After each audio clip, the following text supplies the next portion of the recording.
I'm super bummed here. I have to turn the fan off. When I made these, I did them in... I don't want to show you my mess because I made a huge mess and haven't cleaned up yet. I did them in this bowl. This was the low bowl. Literally, these are like rocks now. And I did one color in the deep bowl. So this one was made by hand. As you can probably tell by the odd, weird shape. I'm sorry my lighting down here sucks because I'm in the basement. But they're super light, which is another good indication of they're way too much witch hazel and rubbing alcohol. But see how bad these are cracked. I mean, seriously, these must weigh, I bet you they weigh not even probably 4 or 5 ounces. That's how light they feel. They might be more like 6, but normally these are 9 ounces. That's what they normally weigh when they're done right. These were all my bling bombs. I was kind of in a rushy panic yesterday. I wanted to get some more done. I was doing it fast, wasn't paying much attention, didn't put enough oil in it, and it kept drying on me, so I was spraying the daylights out of it with 99% alcohol and witch hazel. And I think this is like, I was going to say this is the only one that worked out, but no, it's all cracked too.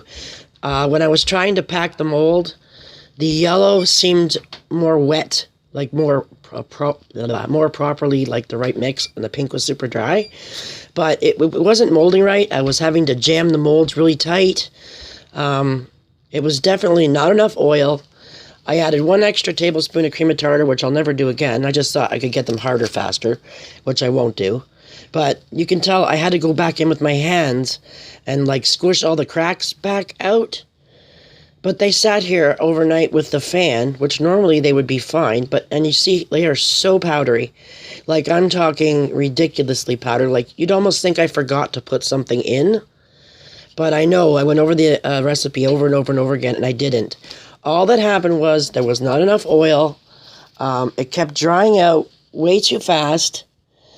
So maybe that might be a little bit of help for you guys if you end up with the dry bombs or cracking bombs. It originally was from not enough oil.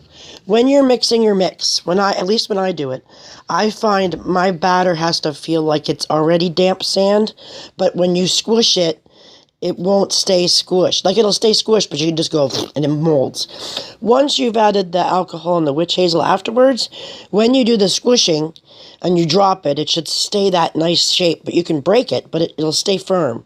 If you don't get that texture or that consistency, it's usually you need more oil. Don't try to compensate. I know I tell everybody, oh, spray more witch hazel, spray more witch hazel. You can, but you're going to end up with something really light like this. Like, these are going to be great for floating islands. If anybody knows about Lush's floating islands, they're made very, very light because they just kind of bob around the tub. But if you want a proper bath bomb, like, I guarantee you these will float. But I don't think they're going to spin or do anything, but I will test that theory. But, I mean, I cannot sell these. I have to break them all up, which really sucks because they're all full of jewelry. But that's okay. You live and learn. At least maybe maybe we could learn something from this.